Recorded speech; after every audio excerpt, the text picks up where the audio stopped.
If you're experiencing lag spikes while playing EAFC 25, there are several steps you can take to improve your gaming experience. Follow this guide to enhance your performance. Step 1. Check your internet connection. Ensure that your internet connection is stable and fast enough for online gaming. Use a wired connection if possible, as it tends to be more reliable than Wi-Fi. Run a speed test to confirm your download and upload speeds. Step 2. Close background applications.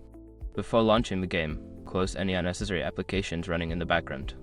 This will free up system resources and bandwidth, allowing the game to run more smoothly. Step 3. Adjust game settings. Lower the graphics settings in EAFC 25 to reduce the strain on your system. This can help improve performance and reduce lag spikes.